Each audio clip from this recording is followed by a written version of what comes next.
5 seconds to go.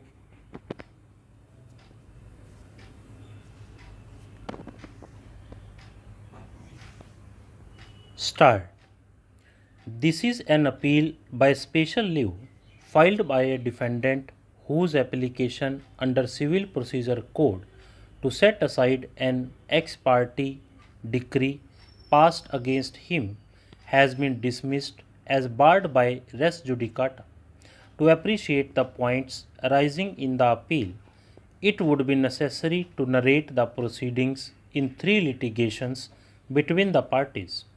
The ex parte decree that was passed against the defendant, who will hereafter be referred to as the appellant, and which he sought to be set aside in the proceedings, which are the subject of the present appeal, was in suit 134 of 1956 on the file of the Court of Second Civil Judge Kanpur. But long before this suit was filed, the two other proceedings were already pending. The first of them was a small cause suit by one Fula Cure, who sought to recover from the appellant rupees 750 on the basis that she and the appellant were partners, and by an arrangement between them he agreed to pay her rupees 150 per month for her share of the profits which he had failed to pay. This was suit 1023 of 1951 on the file of the Small Cause Court, Kanpur. The appellant entered on his defense and denied the partnership and his liability to pay the sum claimed. While this suit was pending, the appellant in his turn filed suit number 20 of 1953 against Fula Cure for fixing the fair rent of the premises in which he was carrying on the business which Fula Cure alleged was a partnership business, it being common ground that Fula Cure was the owner thereof. While these two suits were pending, Fula Cure died on July 13, 1953, and thereafter one Roop Chand Jain filed suit 134 of 1956 already referred to. Roop Chand Jain died pending the appeal in the High Court and is now represented by his heirs, who have been brought up on record. It would, however, be convenient to refer to the respondents as the plaintiff. Suit 134 of 1956, which was filed on May 19, 1956, repeated the allegation that Fula Cure had entered into the partnership with the appellant under which she was entitled to get for her share rupees 150 per month.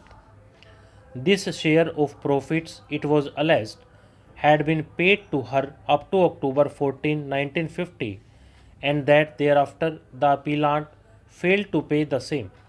The plaintiff claimed to be the next reversioner of Fula Cure, and on that basis claimed that a sum of rupees 4200 was due to him. Besides this, he alleged that the appellant had been using the building belonging to Fula Cure, in regard to which he was liable to pay rent, which was claimed at rupees 150 per mensum. The plaintiff also claimed that he was entitled to evict the appellant from the premises.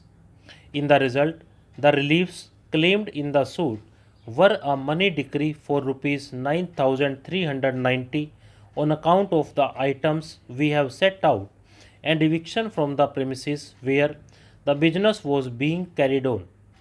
Having regard to the contentions of the parties in the three suits, all of them were transferred by the district judge to the court of the second civil judge, Kanpur, on August 4, 1956, and on August 23, 1956, the civil judge passed an order directing that the suits 20 of 1953 and 134 of 1956 be consolidated for joint hearing, the evidence led in suit 134 of 1956 being treated as evidence in the other suit as well.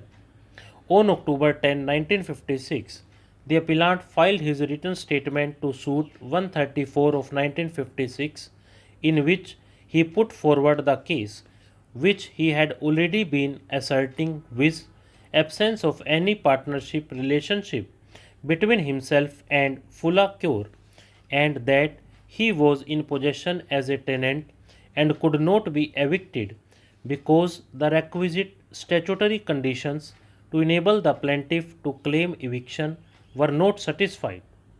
Needless to add that there were several other defenses which he urged, to which it is unnecessary to refer. Thereafter, there were questions raised as regards the adequacy of the court fee paid by the plaintiff in suit 134 of 1956, applications by the plaintiff to amend the plaint, etc. These took place during the year 1956. The issues were settled on February 28, 1958. We can pass over what transpired in the early part of 1958.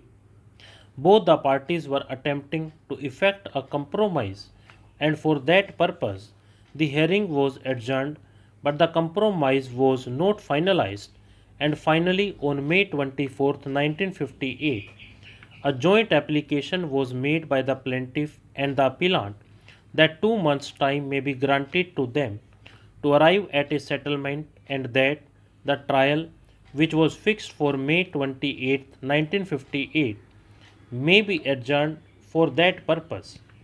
Stop.